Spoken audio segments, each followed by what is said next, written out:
Hello, I'm Thomas Reiner, one of the owners here at Fancy Hill Farm, and today we're going to cover how do you load a pig into a trailer. And whenever anybody tells you how to do something, I think it's always important to know how much experience they have. So we haven't been doing this forever. We got about 2.5 years with pigs, and we've had around 60 or so pigs total. And I don't even know how many we've put in trailers, probably a couple dozen in trailers, or loading them in some way, shape, or form. Okay. So some things that you should know about pigs. They all have different personalities, so every one of them is going to load a little bit differently. So you need to kind of take that into respect or think about that when you're doing it. If you have a pig that's been picked on, he might not be as likely to load. If you have an aggressive pig, they might go right in there. If you have a reluctant pig, you know, they might be a little bit harder to get in there, but you should think about all those types of things before you get ready to load your pig. Okay, pigs, they don't like two things. They don't like to back up. That's why you need to train them if you ever put them on an electric fence. And they don't like to step up. And so we let our pigs free range, but we do have one area here where we train the pigs on electric wire. And if we need to separate them for some reason, then we separate them. But also we make sure that there's a step here for this ramp that leads up into the house. And so that way they get used to stepping up. So if you can, make sure you got some way to get your pig used to stepping up, and that way when you go to load them in a trailer, it's not as big of a deal. So, the other thing, one of the first things you have to do is you need to be able to separate the pig you're loading from your other pigs. I got some fencing down here in the way, but my other pigs are over here, and then we have this one lot here, and we were able to get the pig in here separated, so we don't have to fuss or worry about the other pigs while we're trying to do it. Just got one pig to deal with.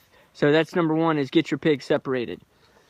Then you gotta get your trailer back down or get it in position, you know, to load the pig. So that'd be number two, is get your trailer positioned. All right, here we have the trailer. I got that door propped open. I got some things to make sure the pig doesn't go that way. And then I've got this door propped open, and I have somebody here making sure they don't get out of this little opening. And then the other thing you want to do is make sure your pig is hungry. Don't feed them and then try to move them. The feed is what's going to get them up in the trailer. So I'm basically going to take feed, pour it along here, put it up in the trailer. As soon as I start shaking it, that pig should get hungry and come on over here, and we should be good to go.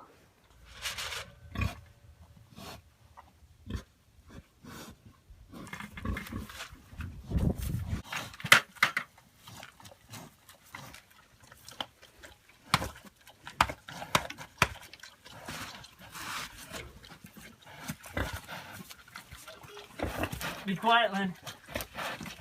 Come on, guy. All right.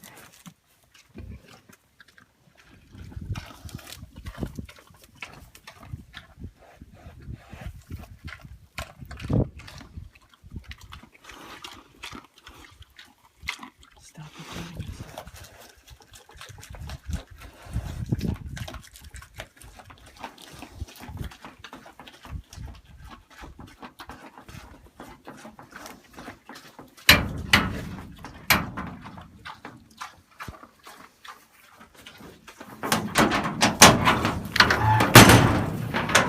Have it. Try to get them separated. Try to keep them hungry. We fed the other pigs to keep them busy so they weren't in your hair. Get your trailer positioned in a good spot. Get it opened up and kind of eliminate any alternate paths the pig could take. Spread out your feed, and one of the things that I'm not very good at is just be patient. And it depends on the type of pig, like I mentioned before. Sometimes you'll find a pig, it's aggressive, it's just going to charge straight on up into the trailer. Other times you'll find one like that, it's been kind of picked on a little bit, a little reluctant. You just have to be patient, it'll go on up there eventually. And then like a big piece is, you'll notice that pig didn't hesitate to step up into that trailer. That's because we've done some things to ensure that our pigs are used to stepping up on a daily basis and they don't even think about it. So there you go, hope that helps. Thanks for watching another video from Fancy Hill Farm.